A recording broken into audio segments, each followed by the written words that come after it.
The Tudors Dynasty Podcast. Hello and welcome back to the show. I'm your host, Rebecca Larson, and I am very honored to have Dr. Jemma Field on the show with me today. Welcome, Jemma.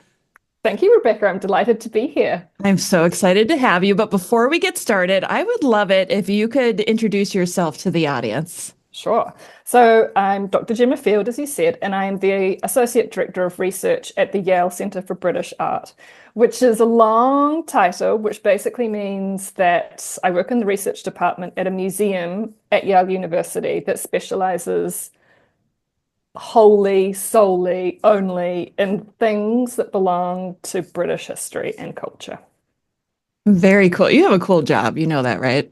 Yeah, I do actually. I'm really lucky. I've been here about 5 years and it's just getting better. So yeah. How do you like the United States? Oh, yes, you can probably tell from my accent that I'm originally from New Zealand. I did my PhD there and I did my postdoctoral training in London. And then I moved to the US just before COVID hit. And I actually love it here. I never thought I would say that. And I never, as a person who grew up in New Zealand studying English, British history, I was always orientated towards that part of the world. And America was, over there, other side of the Atlantic kind of thing. But now that I'm here, I have just met the most incredible people. I have the most amazing community of both scholars and friends here. And yeah, I unashamedly really enjoy America. So politics aside, not going there, but other things, nature, yes, food, people. Yeah. It's not so bad. Yes, no, it's good. And you have a whole continent to explore. Right. It's pretty amazing. Says she coming from a tiny island at the bottom of the world. Well, this is the sad thing, though. We live on this gigantic continent, but Yes. How many people leave and go venture out because it's so big, I know. You're spoiled, kind of. I used to think when people would tell me that hardly any Americans had passports, I don't know the stats on this, but I used to think, oh, so outrageous, so insular. But now you're here, like, honestly, you catch a flight to, I don't know, we went to like South Carolina last year. It's like a completely different world. It's like you went to a different country. It's amazing. So, yes. Anyway, I digress. I love it. I love it. Well, today, we're going to talk about a subject that I'm not very well versed on. We haven't covered it very much on the show. We're going to talk about Anna of Denmark because she's kind of your specialty, isn't she? She is. She's been with me for a long time. I'm going to say so I'm pretty good with dates in the early modern period, but in my own life, I'm pretty terrible. So I'm going to say she's been with me for a decade. I've kind of moved on to her family. So at the moment, I'm co-editing a special issue for a journal called British Art Studies. It's going to come out next year for James the 6th and 5th anniversary. Oh. And it's on Jacobean visual and material culture kind of broadly. And so at the moment, I'm spending a lot of time with just James. And Anna is there, but she's slightly more in the background. But yes, I have spent a lot of time with Anna of Denmark. PhD, postdoc, book, I don't know, multiple articles and book chapters. So yeah. I'm happy to be here on a Tudor podcast talking about a Stuart. Hey, you know me. I like to change it up every once in a while. That's good. Yeah. Keep people on their toes. What is it about Anna that drew you to her? Okay, so it's a good question and there's two answers. One is personal, in that as a young PhD person, and I was looking around for my topic, I had the most amazing supervisor who was she made history fun, accessible, and dynamic, even though it's hundreds of years past. And she works on Henrietta Maria. And so I wasn't going to do Henrietta Maria, obviously, or anything to do with Charles I. But when I did do some reading courses with her. And when I was looking into the court of Henrietta Maria's predecessor, kind of so-called, James and Anna of Denmark, I was quite struck by how negative the historiography was. So it was partly personal insofar as my supervisor kind of guided me in that general direction, female agency, queens, England, this kind of thing. But I could have honestly gone anywhere. But I remember there's a famous quote that still sticks with me, and probably your listeners will think this is ancient history, but in 1987, which I feel like is not that long ago. It's not that long ago. Okay, good. David Starkey, famous historian who I think is currently cancelled. Yes. He wrote in 1987 that the Jacobean court was the most unattractive court in history. And I was like, oh, wait, hang on. The actual quote is one of the least attractive courts in history. Direct quote. And on the back of that, when looking at Anna, I was struck by how many people, historians, generally all male, said that she was vain, superficial, a disaster for crown finance, just this just huge long line of negative trivializing historiography. And I thought, surely not. Like, how could she be? She's born in Denmark, Norway. She spends 13 years as Queen of Scots before moving with James to England in 1603.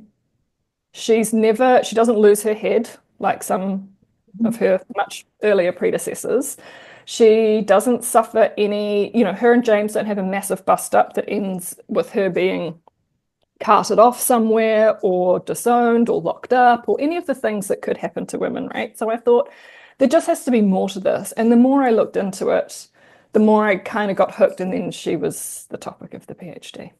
I love it. You make her sound so interesting, and I feel like you've said, history in itself has made her into this boring woman who we can just gloss over because who cares? She was just James's wife. No big deal. Totally. And I mean, I remember one, and I now can't remember the author of this, and I should have written it down, but he ended one of his chapters on James's marriage with the line, "Alas, the king had married a stupid wife." Oh, quote. Stuff like that used to get me so wild. So that was the original hook. And then I've spent my whole life kind of just like busting myths, I think, kind of. Yeah. Yeah, that's good. We need more people like you in the world to bust some of these. Thanks, Rebecca.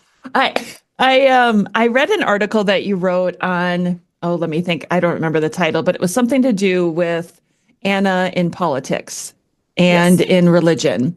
Yes. And I want to talk about this because I was fascinated. Usually I'm not very interested in religion and politics, but I read your article and I thought, wow, this is actually really interesting because I think most people know that she converted to Catholicism at one point, but I don't think the average listener of this podcast understands her involvement in politics through religion because of this. Okay, let's backtrack a little bit maybe before we get there, because I was also I'm so excited about this. I was also really fascinated by her family connections and who she was related to and where her family was on the continent. Can we start with that and then kind of move into? Totally. Okay. And I will say too that two of the so you're right. So religion I look at in terms of political value. And the other thing I look at is culture in terms of political value, because my whole sort of premise is trying to think about how we can extricate women from the archival record in a way that does justice to their political ambitions and allegiances and understandings. So I don't buy at all that women, because they were not able to hold high office, which is true, and that they lived in a patriarchal society, which was true, were therefore politically non-entities. It's just not how politics works. And it's a challenge for historians. I completely get that, because you can't say, oh, as Lord Treasurer, therefore X, Y, and Z, for example, right? Mm-hmm. You have to be very attuned to nuance and trying to put your mind back and think, what did that mean and what could that influence? So for everything I do for Anna of Denmark, I'm also thinking, what is happening at this time? What does the bigger political picture look like, both whether she's in Scotland or England, what's happening domestically, and what is happening internationally? So one of the things, and when I started working on Anna of Denmark, even though I've just said that loads of people have done really disparaging bad stuff about her, there have been some really good scholars too. Mostly literary historians who've worked on the court masque, and I'm thinking specifically here of Leeds Barrell, James Knowles, Claire McManus. But what these three scholars have in common that I wanted to build on is that they're literary historians looking specifically at one type of court media, the masque, and they're also looking really like 90% of the time in England. And I wanted to broaden that perspective and think, well, she's actually already spent 15 years in Denmark, Norway, as it was then, and then 13 years as Queen of Scots. So by the time she comes to England, I'm not going to say she's like a fully formed person because that sounds kind of weird, but she's had a lot of experiences and exposures and connections that I think we also need to be attuned to understand her in a more holistic, to make her a more 3D person, as it were. So you're right. One of the big things that Anna comes to her marriage with is this pan-European set of alliances. So just to recap, and I know you did this brilliant interview with Susan Dunn Hensley in, I think, late 2023, I'm going to say, and she did a great job of painting in Anna's rough biography. So I'm not going to spend time going through the castle she was born at and all this kind of thing. But I will say, important to note that she is the daughter of Frederick II of Denmark, Norway, and his wife, Sophia of Mecklenburg-Güstrow. Her brother is then Christian, who becomes Christian IV of Denmark when their father dies in 1588. And he's responsible, really, if you go to Copenhagen today, multiple buildings still standing are the result of that man and his ambitions. And you will see C4 written, well, I say written, etched in stone around the place. So bear that in mind because I'll come back to it. Okay. So Anna they're a family of 7. She's basically, through her natal family, she has alliances all through the German lands. And I guess the most important in terms of the international stage is electoral Saxony. And this, along with the Palatinate, is they have the only position where they're allowed to elect the next Holy Roman Emperor. So that's a very important and prestigious position to have. The other thing that's key to remember, which is really different to current geopolitics, Denmark-Norway was unified as a kingdom and was extremely rich. So they controlled the Orest, which is a strait of water that runs between Denmark and Sweden, and it basically connects the Baltic. It's one of the waterways that connects the Baltic to the Atlantic. So ships obviously pass in and out and in and out. And the Danes collected shipping dues. They were massively wealthy. And this is also a strategic waterway that when James comes to broker his marriage with Anna, many of the Scottish merchants are really invested in this because they want shipping concessions. So important to remember that. So Anna essentially comes to her marriage, bringing with her a very expansive, and actually I wrote this down because I think even if you work on this period and you do actually work on the Holy Roman Empire, that what's happening with Germany, which is not a country, is very confusing. So this is some of her kinship network.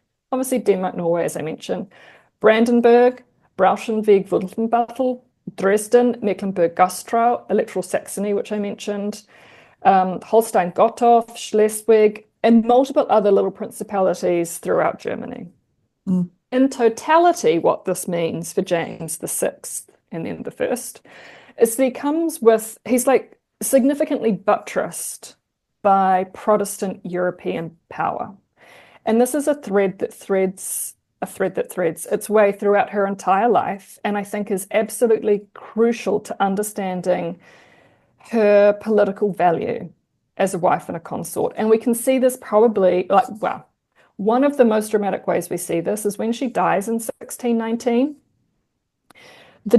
Her death means that James and Christian IV, her brother, who is now King of Denmark, Norway, they finally decide that actually, now that she's dead, they need to have a formal alliance written down on paper. And so they sign one the following year. And it's the first time since 1603 that there has been a formal alliance between the nations. And they explicitly write to each other. So we have this, we don't have to try and draw this from inference. That they name her as being the fact that they've lost this familial link. Now they better have something in writing that's much more formal. So it's a really clear expression of how important she was connecting Scotland and England through to the Protestant powers on the continent.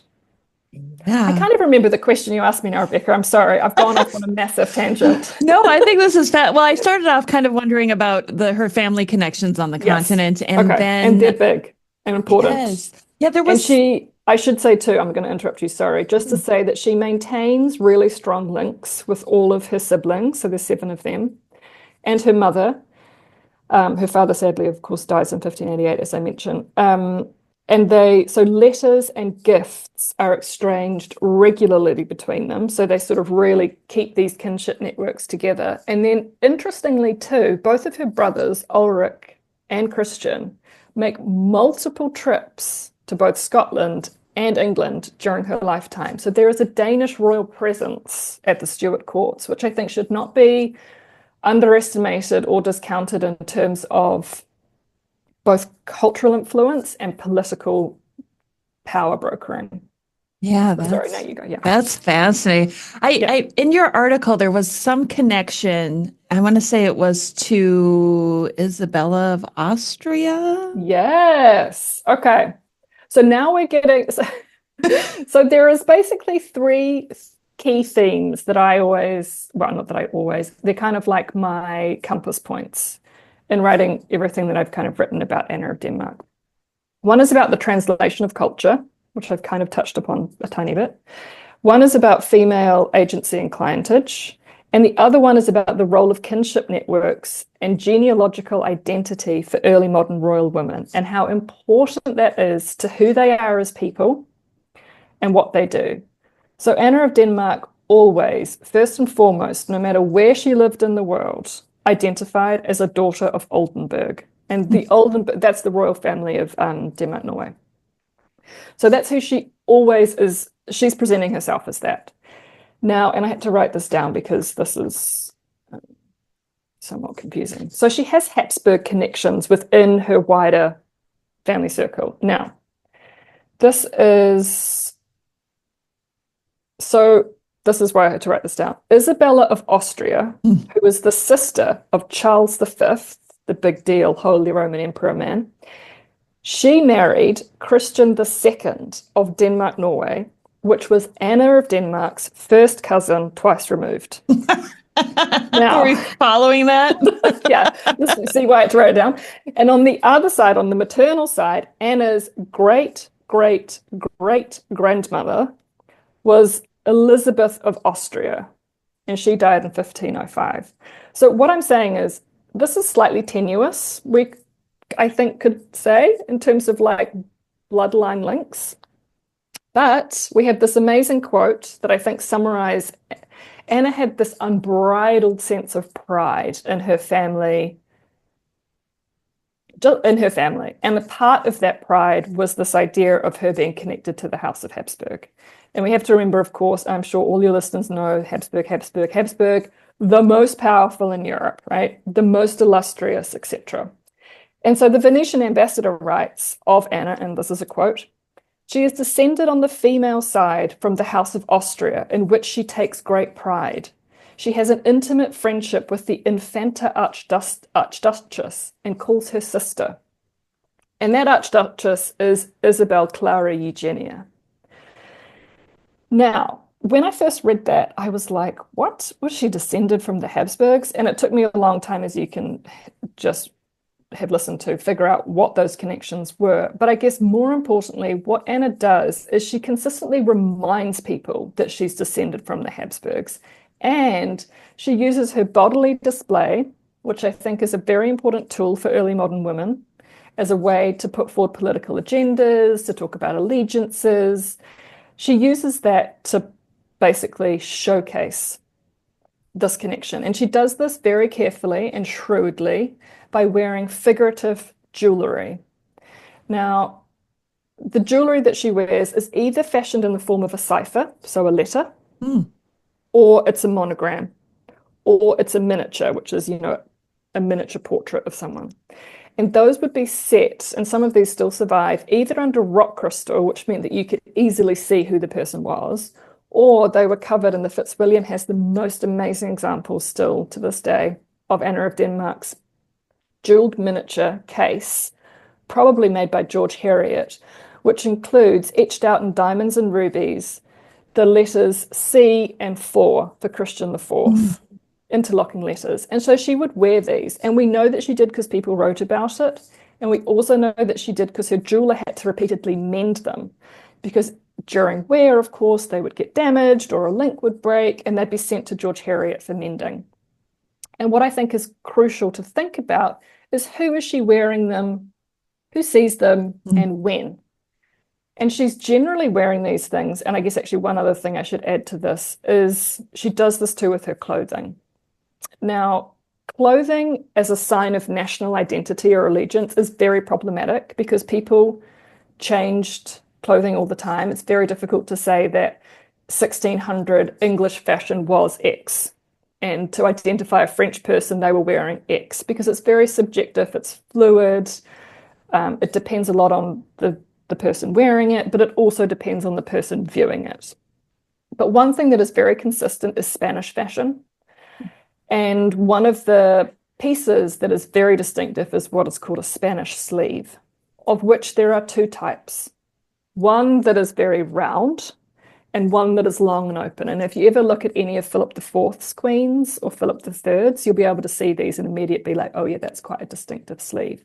We know that Anna owned 6 sets of Spanish sleeves and that these were taken to specific residences at specific times.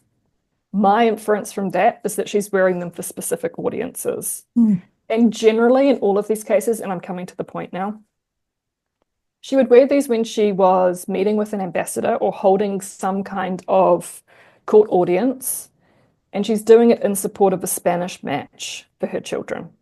And initially, so this is both Prince Charles and Prince Henry in succession, the other way around. Prince Henry, then Prince Charles. And also on immediately getting to England, one of the number one pressing concerns for James and therefore Anna was to broker a peace with Spain, which Elizabeth had left England at war and they wanted that to be done. So she's constantly marshalling her visual persona to be like, I am pro-Habsburg, pro-Spanish, and then to verbally remind people, hey, I'm descended from the House of Austria. I've got connections to the Habsburgs. Like, don't forget about that. Yeah. I love it. I love your vast knowledge on this subject. It's so exciting. But I think when it comes to religion and Anna, I'm kind of fascinated with her connections to Habsburg, that she would actually have to convert to Catholicism. It seems like unusual to me. It's very unusual. And I think Anna's conversion is highly problematic. So when I first, the standing wisdom, as it were, about Anna's religion goes something like this. Born in Denmark, Norway, a Lutheran, comes with her Lutheran chaplain to Scotland and gets a concession from the Presbyterian Church there to continue practicing Lutheranism, right? That's part of her marriage negotiation. Then sometime around either 1593 or 94, or 1600, she converts to Catholicism. This is a disastrous move for James and a total liability to now have a Catholic wife, and he does his best to suppress this and keep it under wraps. So he basically is like, that's fine that you've converted, but don't you dare do that in public. And so she then publicly continues to profess a sort of Protestantism, doesn't take communion, and does private Mass at home. And when I first started writing about her, I was like, okay, repeat that information. And a scholar said to me, what is the evidence for this? Like, wow, this is fascinating. Like, what is the evidence? And I was like, oh, I don't really know, actually. So I went on this massive deep dive. It took me years to write that article. It was years on and off. It was kind of, I'm just going to be perfectly honest, it was a sort of a dispiriting experience because to write something that goes against conventional inherited wisdom can be very difficult. And a lot of people do not want to read that. They do not want to hear about it, and they will just tell you that that's like kind of ridiculous and wrong. I had 2 extremely supportive scholars who I thank in the acknowledgements to that article, both of whom I respect immensely. So Steve Murdoch and Malcolm Smuts, who were both just championed me the whole way. And I just sort of kept going until I refined it and distilled it and then just published it and then tried to move on and forget about the early, the early drama.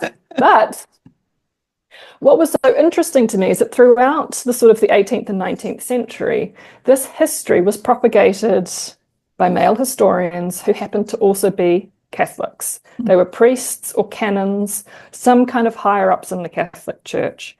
And I think it's really important to think about the biases, we all have them, of historians, and also to think about the biases of eyewitnesses at a historical moment, and not to take letters, which people have, as objective pieces of fact, and to recognize that letters were written sometimes with the express purpose of deception. Mm-hmm. And so in unpicking this, I came down to the point that I wasn't going to argue that she either was a Catholic or she was a Lutheran, because we're never going to know that. The passage of time is such, and the evidence is such, that it's really difficult to know.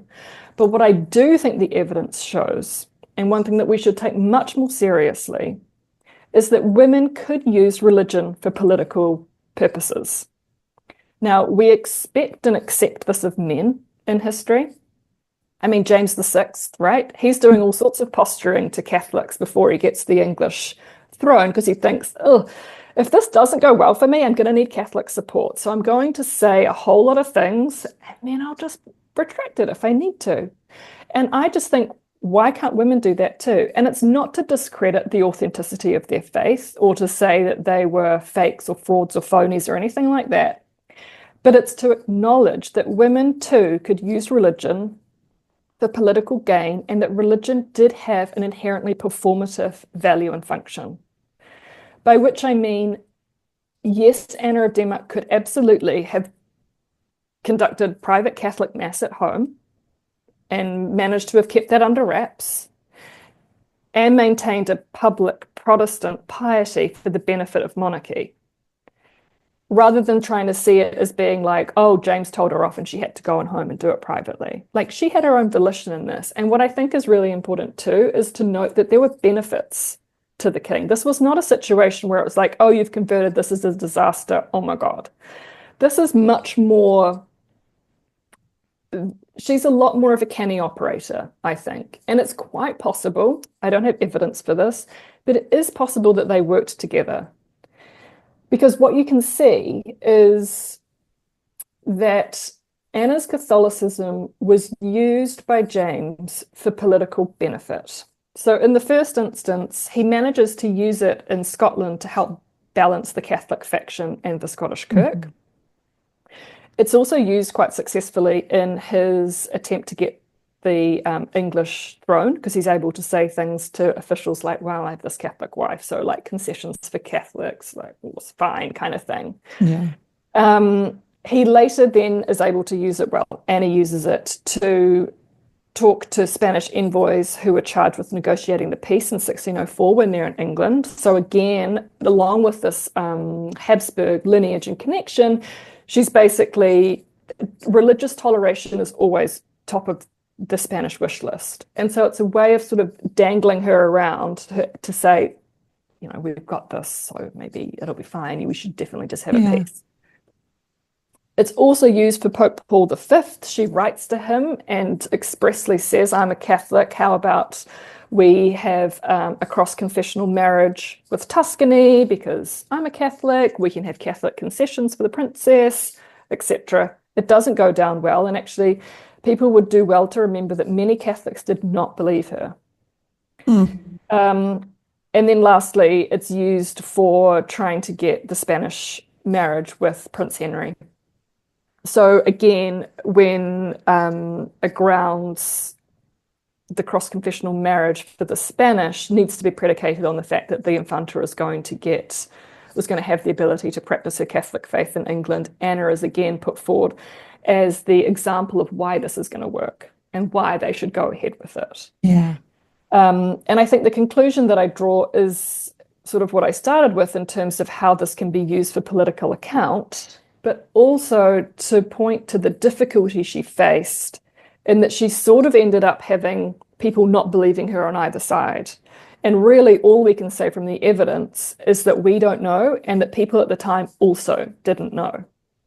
Yeah. So yeah, but you can be pious and political, right? Like there is, and part of me wonders, not that I have the evidence for this, but Lutheranism can look very much like Catholicism. And interestingly, we have nothing from her siblings saying, how dare you? I can't believe you've done this. Because you better believe that Christian IV would have been deeply unhappy if he thought his sister was legitimately a Catholic. Nothing. Silence. Interesting. This is so Yeah. interesting.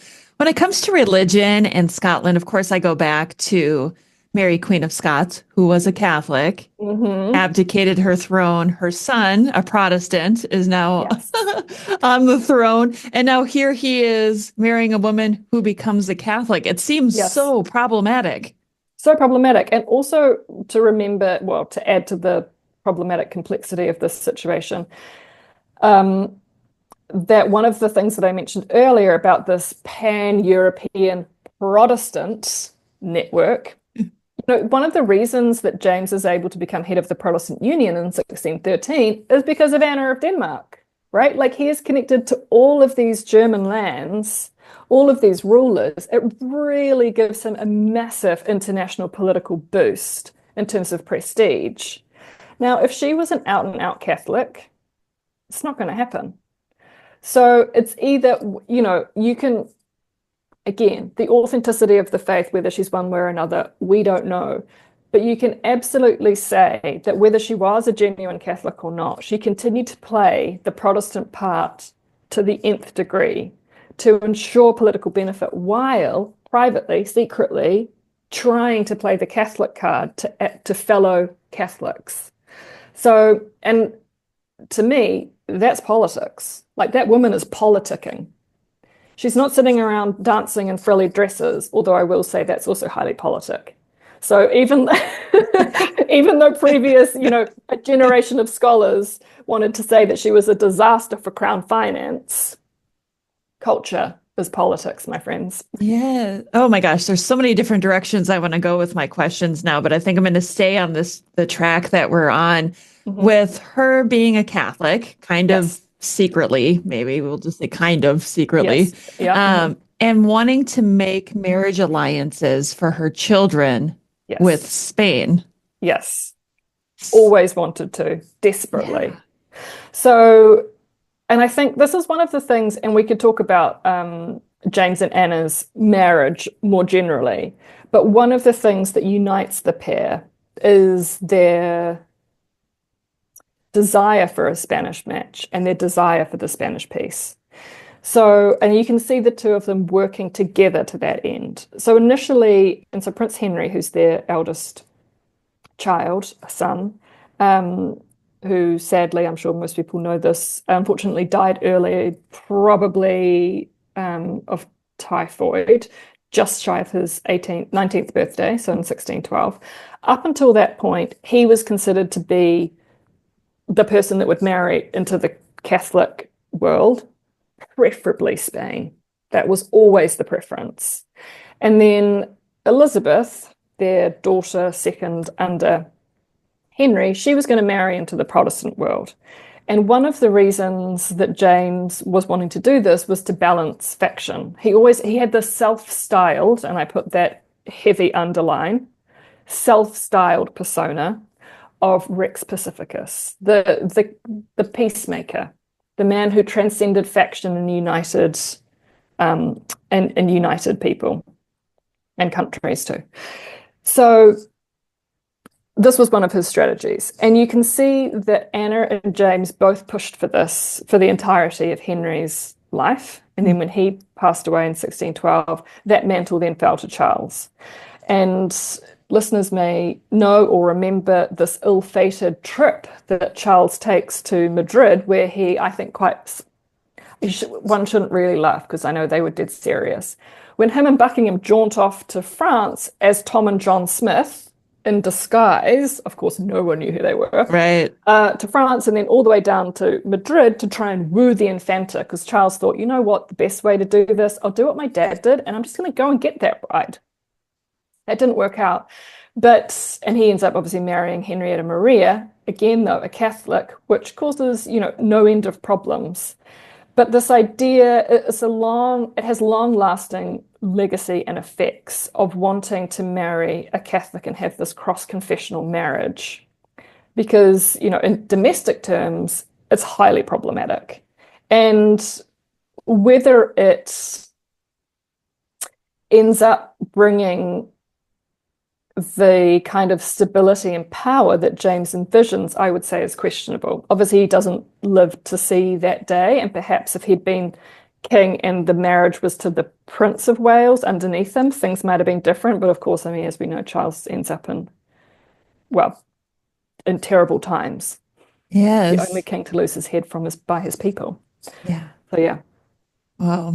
The story, it just becomes more and more fascinating the more I listen to you talk about it. And you keep talking about Anna's dress Oh and yeah. how Okay. she presented herself. And Yes. I definitely want to talk about that more too, because I think that's fascinating. It's like almost a walking billboard, isn't it? Yes. And I mean, and you think too, it's not even that crazy because we do it to some extent still, right? Like we all actively choose to wear things that we feel represent what you wouldn't say represent us now. You would say something like makes me feel comfortable or makes me feel cool or makes me think I really look good in this or whatever it might be. It's really flattering or something.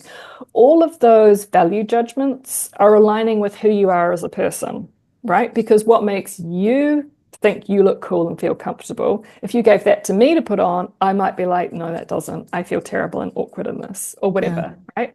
And so in the early modern period, I feel that clothing is, and concomitant with that is accessories like jewelry.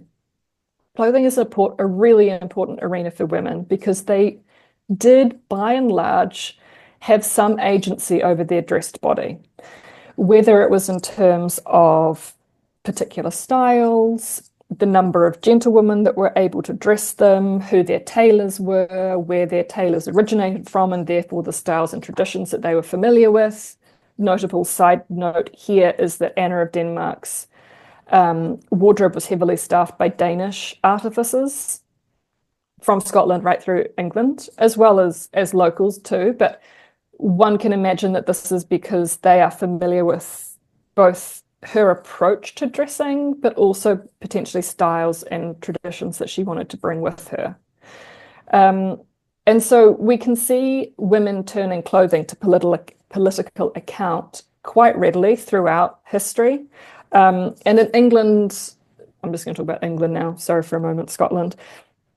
In England, some of the most charged moments of this is the arrival of a foreign consort. So you can see this with Catherine of Aragon. You see this, I want to say Anna of Cleves. I know we don't have the same kind of framework for understanding her arrival and her politics and everything yet. I know that there is some, Heather Darcy's done some really good work on her recently.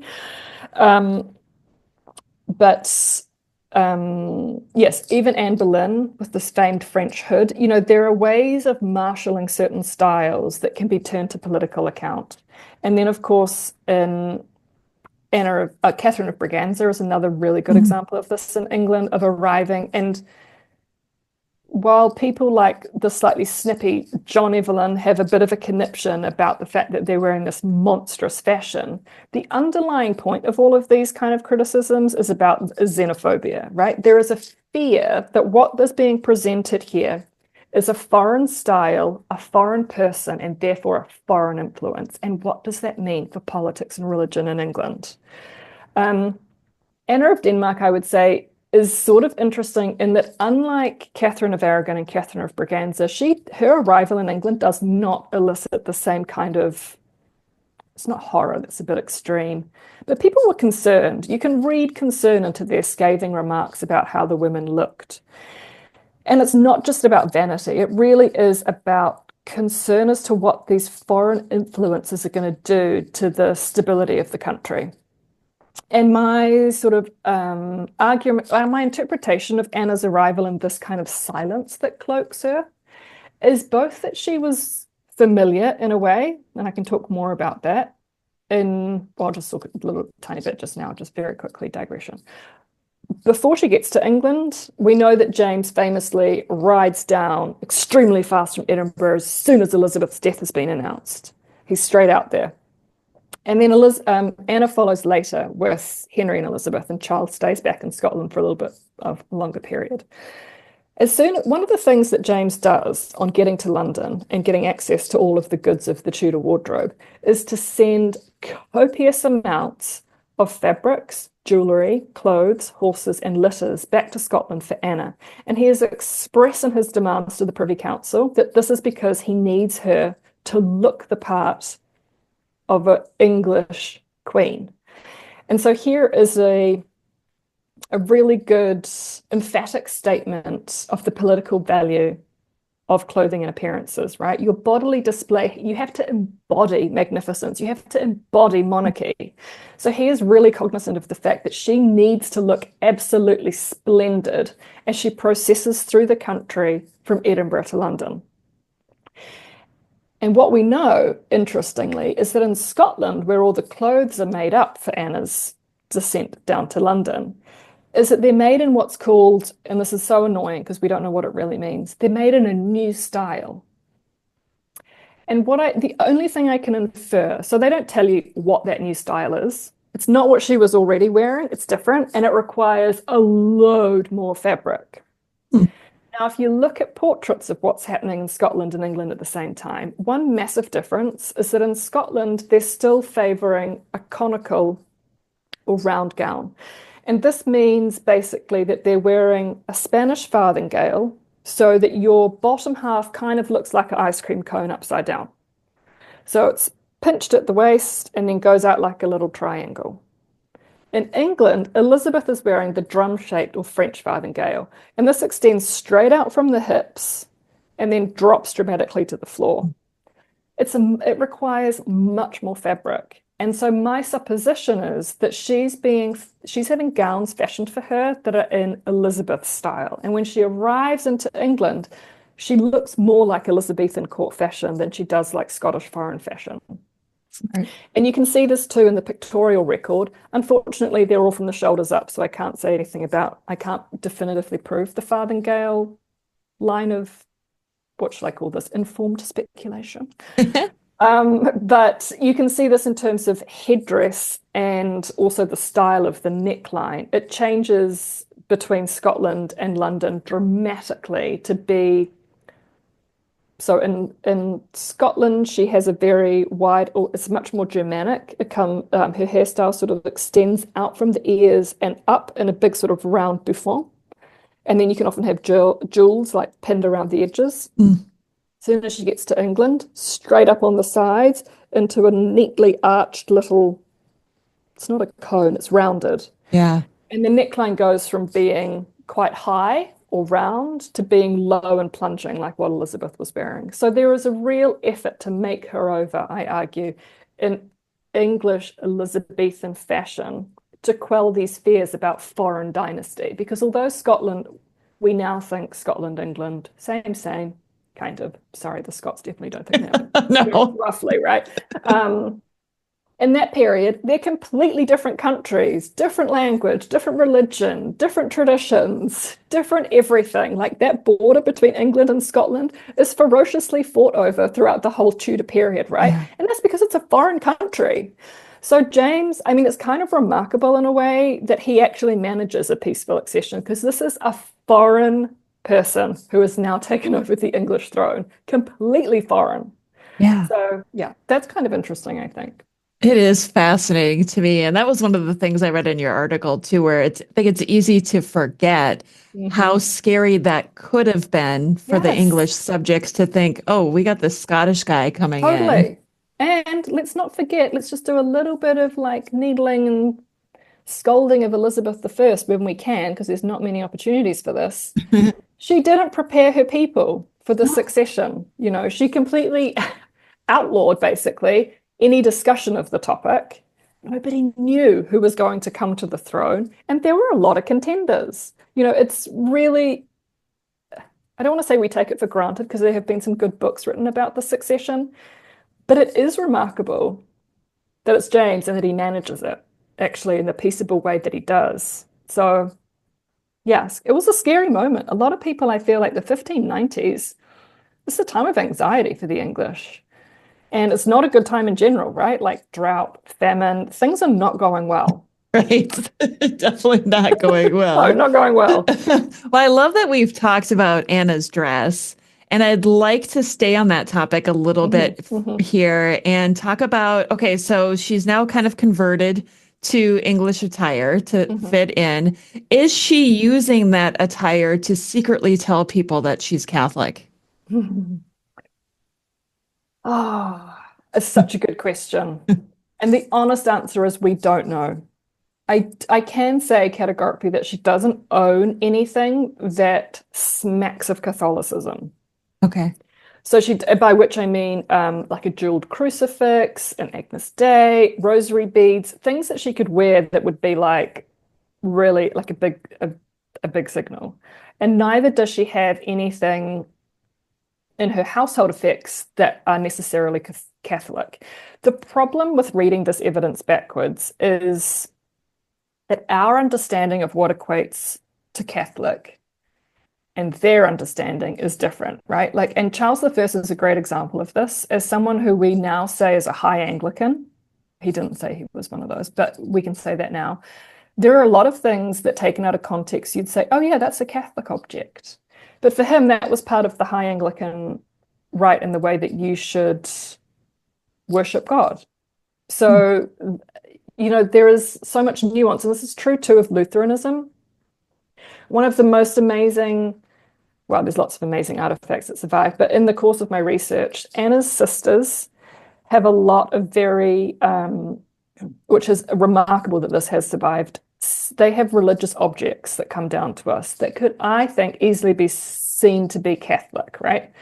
And it's so, they're Lutheran, sorry, spoiler, I forgot to just say that. But they're figurative and they're encouraging worship and the type of objects that you should look at in order. They're using objects as a way to facilitate worship. Now, depending where you are on the Protestant spectrum, that's fine, or it's terrible and awful and you're going to go to hell. So I think that's very difficult. And we do know, for example, like Anna owned a lot of Old Testament images.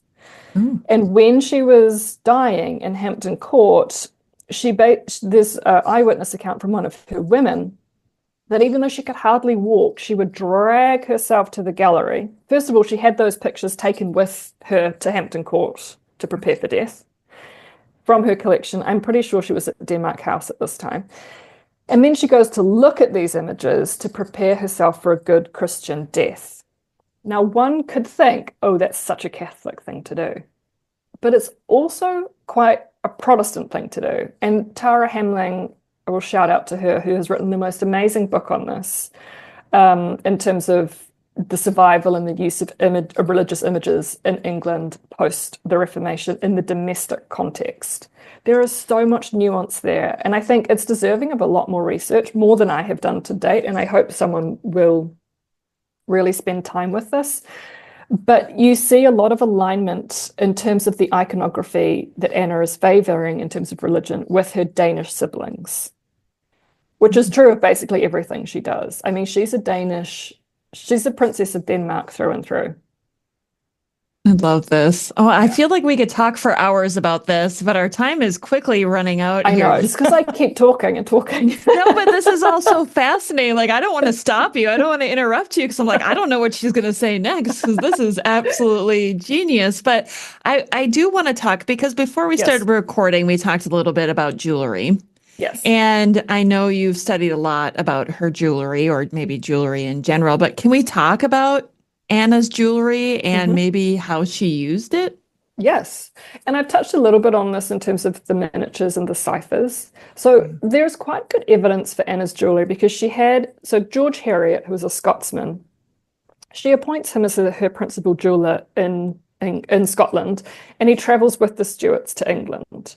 Now, like many a court appointment, this did not mean that he exclusively worked for Anna, because he also works for James, and he also can be seen periodically working for the royal children too. But he works a lot for Anna, and his accounts survive in the National Archives at Kew, and they are extensive. And I wish in preparation for this, I had written down how many thousands of pounds she spent with him because it is eye-watering. Thousands. Like people Thousands. need to understand that's a lot of money. A lot of money. And I'm talking like tens of thousands in Oh my total God. over the period. Yes. And you can see why, an earlier generation of scholars was like, this woman is disastrous for crown finance. She also spent heavily, I mean, she was always in debt. But, and she was like, her wardrobe was impeccable and Nice. constantly being updated. Love it. Amazing stuff. So her jewelry. So her accounts with Harriet survive and are an amazing resource. And Diana Scarisbrick, who sadly passed away recently, she published a very influential article, maybe in the 80s, I'm going to say now, on Anna's jewelry, which I have used in my research in conjunction with archival material that survives at Kew, as I say, and also at the National Archives in Edinburgh. And what you can see, first and foremost, is that she spent a lot of money on jewelry. But second of all, that she uses it quite strategically. And she uses it as gifts. So it's a way of cementing bonds of friendship and also familial links back to Denmark, Norway. Her preference, or a marked preference, I would say, and the thing that I really took and ran with in the book chapter that I wrote about this, is her use of cipher jewelry. Because she uses this to an unprecedented degree in terms of people coming before her in England. Now, we know that Anne Boleyn, Henry VIII, Catherine of Aragon, these women and men had cipher jewels as part of their jewelry. And so a cipher jewel is just any letter that's made out of jewels. Right? So we have the Great Harry that comes down from Henry VIII. There are a number of jewels that have specific names and are passed down from generation to generation, and in themselves have a sort of a greater value because of that connection to history. This has just reminded me of a point that can lead us from jewelry back to the Habsburgs. In one of her masks, Anna of Denmark uses a necklace with the letters P and M, Philip and Mary. Oh, right. Was given to Mary Tudor as a gift. I can't remember now if it was actually from Philip or if it was from Charles. Either way, it signified their union, right? And she wore this at a masque along with a coordinated outfit of red along with the Spanish ambassador. Yes. Oh my gosh. I'm so glad you brought this up. Yeah, if someone at that masque, like no one could have mistaken the fact that this woman is a walking advertisement for like pro-Spain. I mean, amazing work. But she does this kind of thing with other jewels too. So we mentioned the miniature of Isabel Clara Eugenia, who's alive at the same time, right? So people know who this person is. She also has miniatures of Christian IV. And these, as I say, are recognized, even though miniatures typically are they have this fun little dance between concealment and revealment. And you can use these, and Elizabeth I was famous for doing this. You can keep them secret and close, and they can be tokens of love and remembrance, but you can also reveal them to people and be like, haha, this is my, whatever it might be, paramour, or in Anna's case, my brother, or my famous Spanish relative. Yeah. And the way that she reveals that on her person is by having them either set under rock crystal. So those are the ones of where the rock crystal is set over the miniature as a protector, but of course you can see through it. Or they are set within these extremely elaborate bejeweled cases. And those in and of themselves have letters etched out in, diamonds, rubies, whatever it might be, pearls, etc. And then the other thing that she has is that Harriet makes for her just cipher jewels that stand alone. So this would be a jewel that is either like the C4 is very common, Christian IV. She also has a number of S's, S for Sophia Mecklenburg-Güstrow, her mother. And what is a further layer of significance is that these are then translated into her pictorial record. If you look at any portrait of Anna of Denmark post 1603 when she's in England, she'll have one of those markers on her almost without exception. And what I think is significant about that is that she's constantly branding her body in terms of her allegiances and natal identity. So the point is to always remind onlookers, whether they're looking at a portrait of her that's being disseminated through print, or they're catching a glimpse of her at a court audience or a masque, she's wearing something that is figurative, that adds a layer of identity for the onlooker to then decipher or to be reminded of, right? So if it's the Spanish, for example, the C4 and the S, that works to remind them that this is actually a really powerful, England is not an insignificant island. This is a powerful kingdom and dynasty that is connected through the very body of Anna of Denmark standing in front of you to a huge pan-European Protestant network on the continent, and someone that you should want to be an ally with. Otherwise, you're going to have a formidable foe on your doorstep. And so that's really, I think, probably the most significant way that she uses jewelry. So it's the gifts which go back and forth. And actually, Christian IV himself sends her his miniature and also gifts his siblings and his mother his own cipher jewel. And we see too that his wife sits for portraits wearing C4 as like a branding marker as well. And so the interest there being that there is, of course, English precedent, as I'm saying. Philip and Mary, Henry VIII has one. Is it the only portrait we have of Anne Boleyn? Says she, skeptically looking at the Tudor. Possibly. Yeah. She's wearing an A, or is it a B? It's a B. She traditionally you see her with the B necklace, but there is one where she's wearing an A necklace, which is the mural.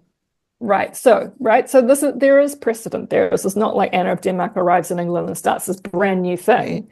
But I think the frequency with which she does it is quite unique. But you find parallel with it, importantly, with her siblings. And so again, and we can see this too, I argue, with her musical patronage. We see it with her architectural patronage.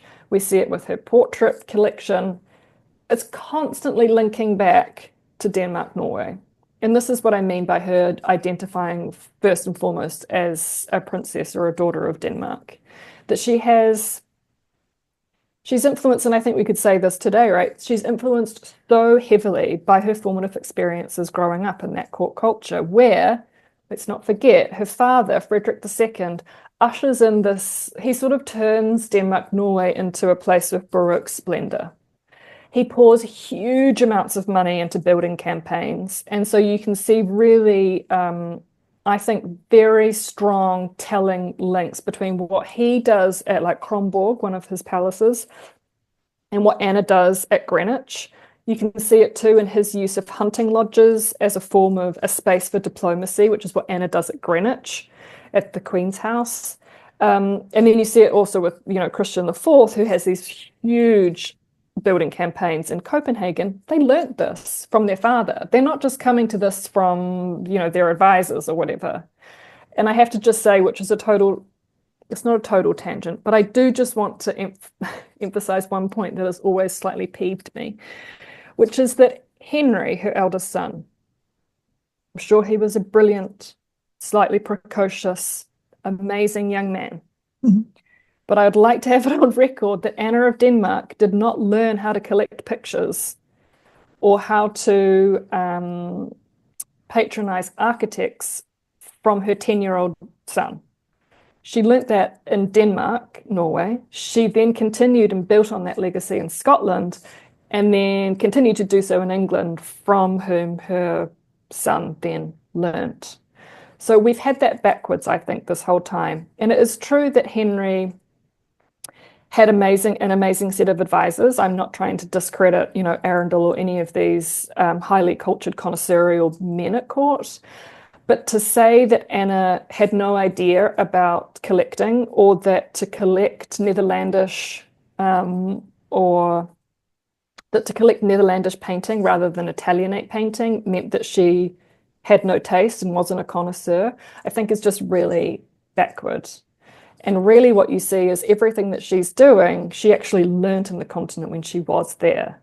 And I could go on, but I think it's a really important corrector for us to think about logically what those court spaces looked like, where those people came from, who they knew,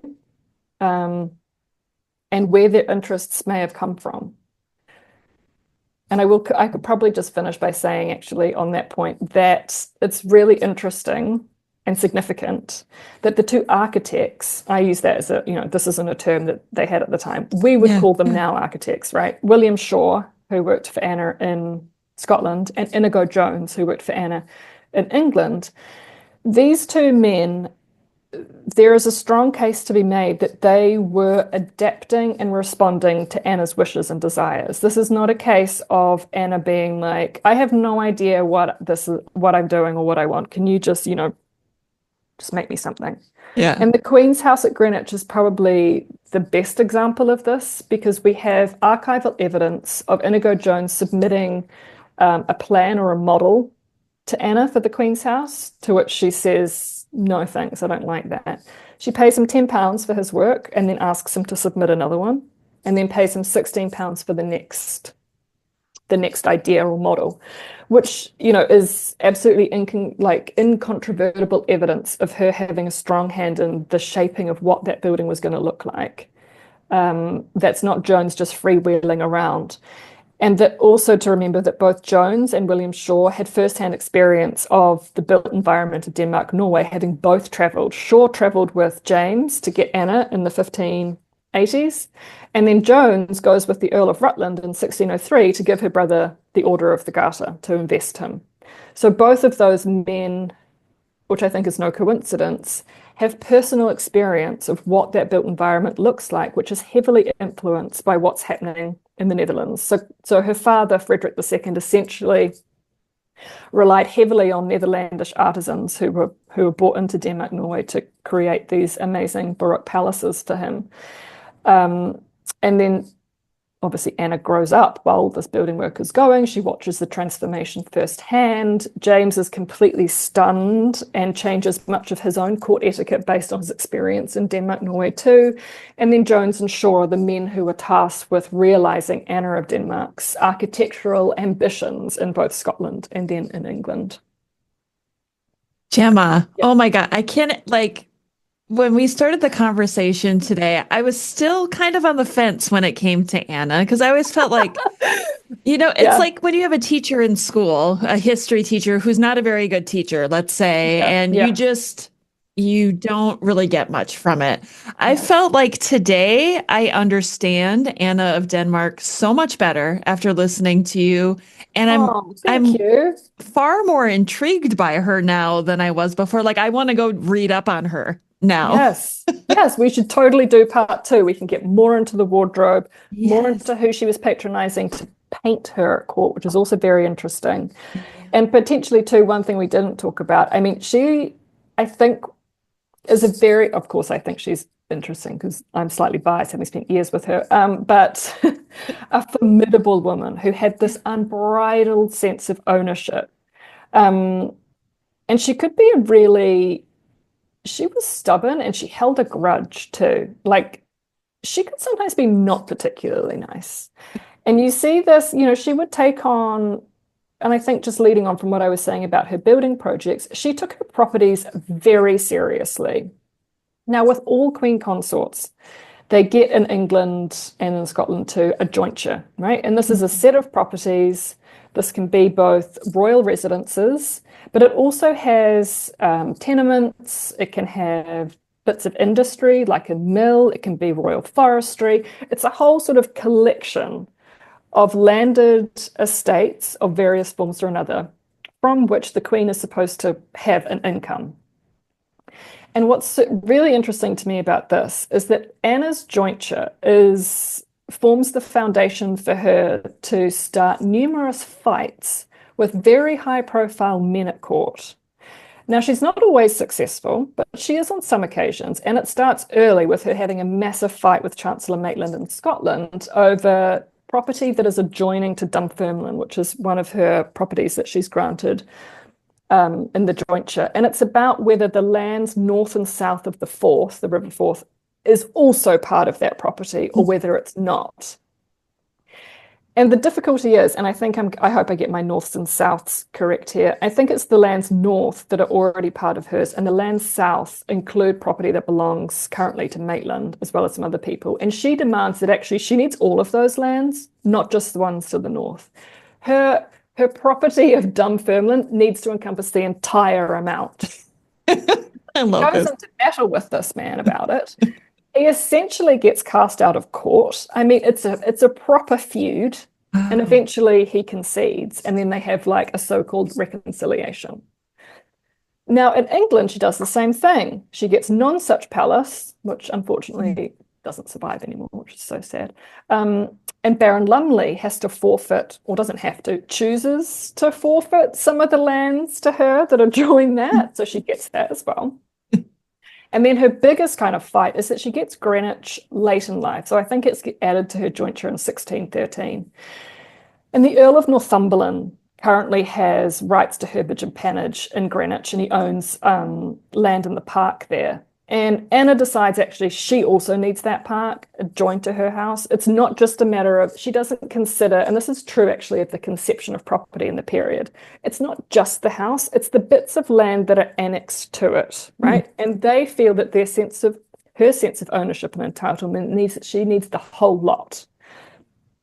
So she goes into battle with Northampton about this, who writes these letters, which I think are, what's the word? You can really feel the sense of anxiety that he has that Anna of Denmark is coming after him. And he writes of her as his wrathful mistress, and that she's going to make him look ridiculous, is the quote. If she gets the park, he's going to look ridiculous to have the lodge without the enjoyment of the park. That's what he writes. Yeah. And so he entrusts Somerset, James's current favourite, to go to the king and try and like pledge his cause. And in this instance, she is not successful, and James re-grants Northampton rights to herbage and pannage.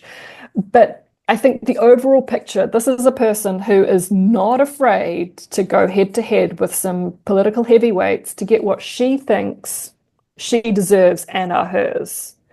And so she's I mean, this is true of all early modern people, right? She's a complicated, sometimes equivocating, ambiguous, sometimes difficult person to get a handle on. But for that, she's also much more interesting, I think, than she's traditionally been given credit. Yeah. You know, one of the things that hasn't changed throughout history is the human condition.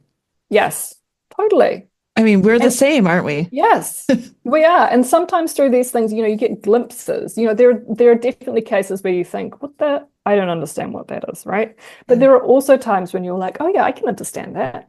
I can understand wanting, her relationship with her children or her favorites, or, there are a lot of moments where you think, yeah, I get that. Yes. Dr. Jemma Field, thank you so much for coming on the show today. I'm definitely having you back. Oh, I would love to come back. I can talk endlessly, as you can tell, about Anna of Denmark. I love and all things early Stuart. Don't tell Dr. Emma, but after all of the time that she has talked to me about Catherine of Aragon, she really did change my view to Catherine being one of my favorite of the six queens. But just after this hour-long conversation with you, I'm going to have to say Anna of Denmark is getting up there close to Catherine of Aragon now as somebody that I really respect and want to learn more about. Okay, good. Then my job here is done. No. But I have more to say. I was just going to say it's not done. I need to have you. I need to have you back to talk about more. But anyway, Jemma, thank you so much. Thank you, Rebecca. It's been such a pleasure. Have a great rest of your day. Thank you. And that concludes another episode of the Tudors Dynasty podcast. Thank you so much for listening. If you love the show and would like to show your support, consider becoming a patron over on Patreon. That's patreon.com/Tudors Dynasty. Over there, you'll get commercial-free episodes, early access, and some patron-exclusive content as well. If you would prefer to show your support in another way, head on over to my website, tudorsdynasty.com, and click on the shop to see some of the new merchandise that I have available. Thank you so much for listening. Until next time. The Tudors Dynasty Podcast.